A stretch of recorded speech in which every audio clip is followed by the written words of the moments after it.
രാജാവ് എവിടെ? അകത്തിരുന്ന് പടം വരാ. ഇപ്പൊ അതാ പണി.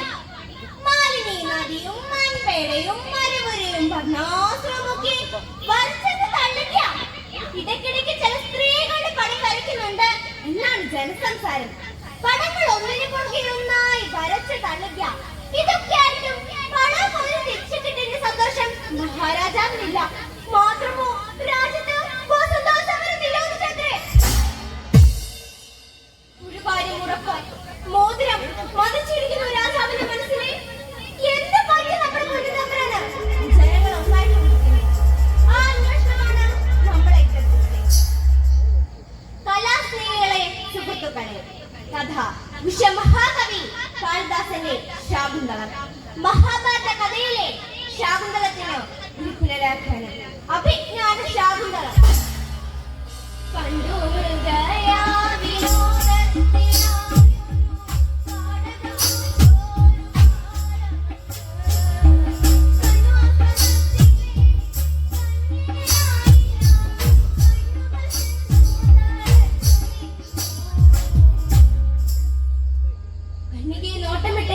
നിസാരക്കാരനല്ല, സാക്ഷാൽ ദുഷ്യന്ത മഹാരാജാവ്.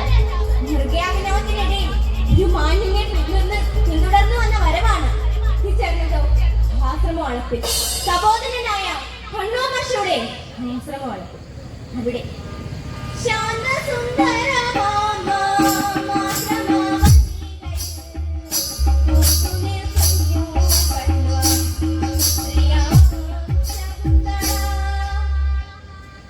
വിശ്വാമിത്ര മഹർഷിക്ക് മേനക എന്ന അപ്സരസിൽ ജനിച്ചവൾ. അമ്മയുപേക്ഷ കുഞ്ഞിനെ ശകുന്തങ്ങൾ ലാളിച്ചത്രേ. അങ്ങനെ അവൾ ശകുന്തളയായി. കണ്ടെടുത്ത കണ്ണുവിന്റെ വളർത്തുപുത്രിയായി. ആദ്യ കടാക്ഷ വിശ്വാമിത്രത്തിൽ തന്നെ ദുഷ്യന്തനും ശകുന്തളയും ദുരാഗഭക്തരായി. അവരുടെ പ്രേമ വല്ലരിക്ക് പ്രിയവതിയും അനുസൂയയെ വെള്ളവും വളവും നൽകി. അവസാനം അത് നടന്നു. ദുഷ്യന്തന്റെയും ശകുന്തളയുടെയും ഗാന്ധർവ വിവാഹം. പക്ഷേ ആഹ്ലാദ അതിരേകങ്ങൾ അധിക ദിവസം നിലനിന്നില്ല. രാജാവിന്റെ മോഹന്റെ രാജകാര്യങ്ങൾ ആകെ അവതാരത്തിലായിരുന്നു. പോരാന് മന്ത്രിമാരുടെയും മറ്റ് പൗരമിത്രരുടെയും സമ്മർദ്ദം. അവസാനം മനസ്സില്ലാ മനസ്സോടെ രാജാവ് അസ്ഥിരപുരത്തിലേക്ക് തിരിച്ചു പോകാൻ തീരുമാനിച്ചു. ശകുന്തളയ്ക്ക് വരവും നൽകി. ചെന്നു നാളെ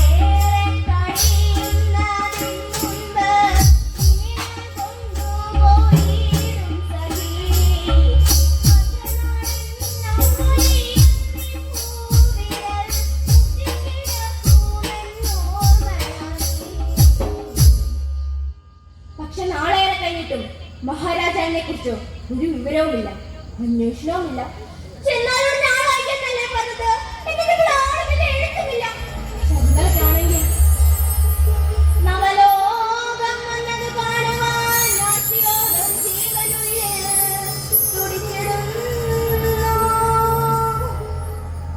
ഇപ്പോൾ അവൾ ഒന്നല്ല, ഒരാൾ കൂടിയുണ്ട്. ഇനി അമ്മാനിച്ചുകൂടാ. ആശ്രമവാസികൾ ഉറച്ച തീരുമാനത്തിലെത്തി. പിറ്റേന്ന് പ്രഭാതം അവർ യാത്രയായി ദുഷ്യന്ത മഹാരാജാവിന്റെ കൊട്ടാരത്തിലേക്ക്. ശകുന്തളയ്ക്കൊപ്പം ഗൗതമി, അവളുടെ വളർത്തമ്മ, പിന്നെ ശാർഭരവനും ശാരദൂതനും. മുനികുമാരന്മാർ ശചീതീർത്ഥത്തിലിറങ്ങി സ്നാനമൊക്കെ ചെയ്ത് ശുഭപ്രതീക്ഷയോടെ കൊട്ടാരമടഞ്ഞു. ആശ്രമവാസികളെ ദുഷ്യന്തൻ യഥോചിതം സ്വീകരിച്ചു. അവൾക്ക് ഉറപ്പുണ്ടായിരുന്നു, ഇരു കൈകളും നീട്ടി സ്വീകരിക്കും, തന്റെ മൂർധാവിൽ ചുടുചുംബനങ്ങൾ. പക്ഷെ ഇവിടെ കണ്ടിട്ടും കാണാത്ത ഭാവം നടിച്ചയാൾ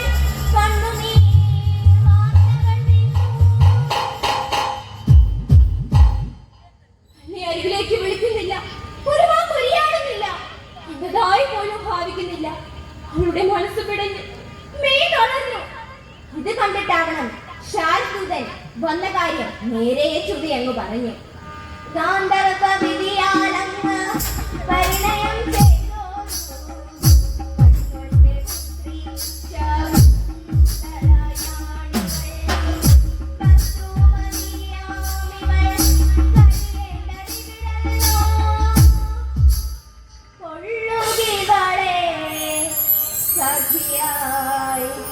മംഗളം ഭവിക്കട്ടെ. ദുഷ്യന്തനൊന്നും മനസ്സിലായില്ല. ഹേ കുമാര, നിങ്ങൾ എന്താണ് ഈ പറയുന്നത്? ഗർഭലക്ഷണം ധരിച്ച ഈ പെൺകുട്ടി എന്റെ ഭാര്യയാണെന്നോ? കഷ്ടം, ഇവിടെ വേണ്ടായി. ഞാൻ ഓർക്കുന്നില്ല. ഭാദ്രമാസികൾ ഭക്തരായി. പെട്ടെന്നാണ് ദുർവാസാവ് മഹർഷിയുടെ ശാപവചസ്സുകൾ ശകുന്തളയോർത്തത്. ആരെ നിനച്ചു നീ കാണൂ ദിവാസ്വപ്നം,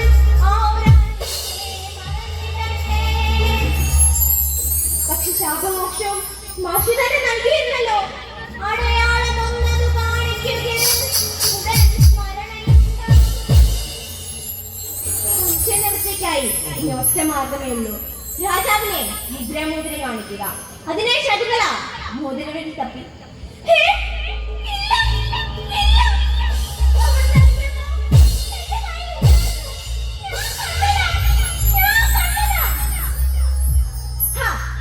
സന്ദർഭത്തിനൊത്ത് അഭിനയിക്കാനുള്ള കഴിവ് നന്നായിരിക്കുന്നു, ഗംഭീരമായിരിക്കുന്നു. കാര്യം നേടാൻ കുറെ കള്ളക്കഥകൾ. രാജാവ് പരിഹസിച്ചു. പ്രിയമുള്ളവരെ, അപ്രിയമായി പോലും ആരോടും ഓർത്തൊന്നും സംസാരിക്കാത്ത ശകുന്തള ആദ്യമായി പൊട്ടിത്തെറിച്ചു.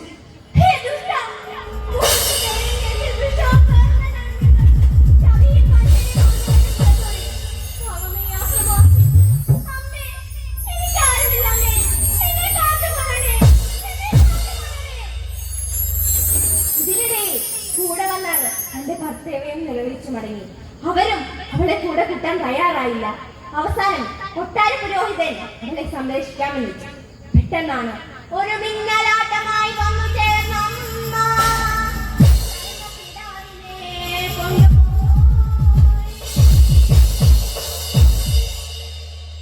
പോലെ പെട്ടെന്നെത്തി.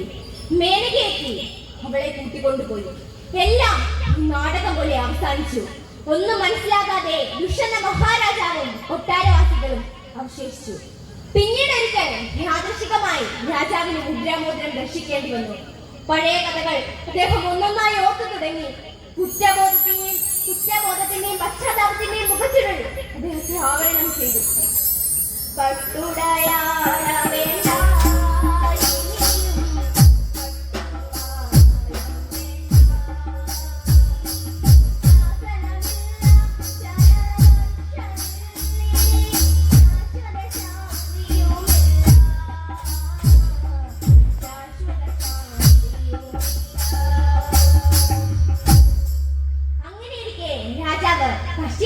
ിലെത്തി. അവിടെ കൊള്ളിയോ പൊട്ടിച്ചേർന്ന് കിടന്ന സിംഹക്കുട്ടിയെ ഇടിച്ചു വലിക്കുന്ന ബാലകൻ അതിന്റെ വാ ബലമായി തുറന്ന് പല്ലുകൾ എണ്ണി തിട്ടപ്പെടുത്തുന്നു. ആശ്രമാസികൾ വിലക്കിയിട്ടും അവൻ ആ പണിക്ക് കയറുന്നു. അവസാനം രാജാവിന്റെ കുട്ടി, ഹേ കുമാര, ഇവിടെ വരൂ. അയ്യോ ഗുരുവംശജാതൻ.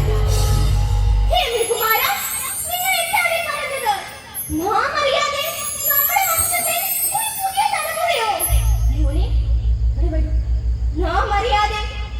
വംശത്തിൽ വരുന്ന ധീരനായ കുമാരനല്ലേ നീ? നാം ഒന്ന് കാണട്ടെ. പെട്ടെന്നാണ് അവൻ പ്രതികരിച്ചത്. ആരാണ് നിങ്ങളെ ജനകനാം ദുഷ്യന്തനോ?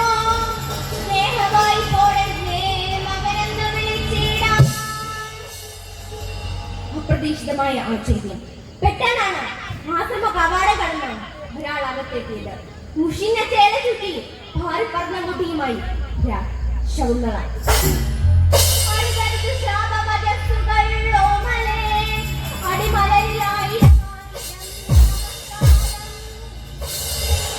അദ്ദേഹം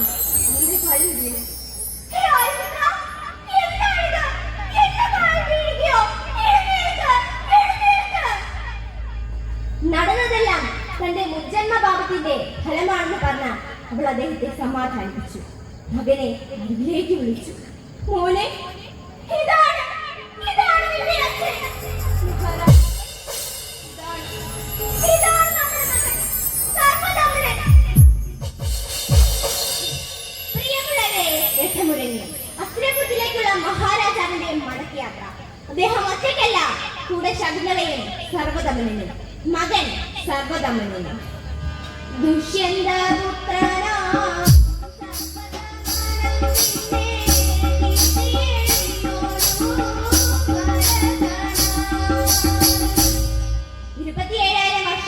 നാടുവാണ ഭരതൻ പ്രദേശത്തിന് അസ്ഥിവാരമിട്ടു. കാളിദാസ മഹാകവിയുടെ ഭാവന വിലാസത്തിന് മുന്നിൽ ശിരസ് നമിച്ചുകൊണ്ട് ഈ കഥയുടെ പൂർണ്ണമാകുന്നു. നന്ദി, നമസ്കാരം.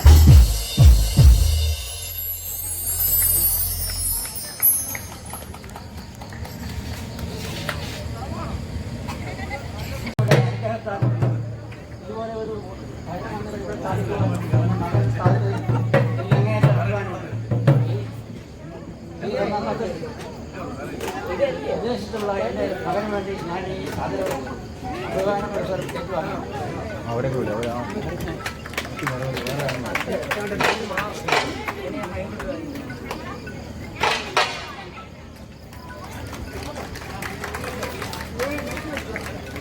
ബിജു വി ഗോപിനാഥിനും കുടുംബത്തിനും ചെറുവള്ളിയിൽ അമ്മയുടെ മൂലസ്ഥാനത്തിന്റെ എല്ലാവിധമായ അനുഗ്രഹ ആശീർവാദങ്ങൾ ഉണ്ടാകട്ടെ എന്ന് പ്രാർത്ഥിക്കുകയും ഈ സത്യം ചെയ്ത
നന്നോ താനി നാനോ നന്നോ താനി നാനോ നന്നോ താനി നാനോ നന്നോ താനി നാനോ.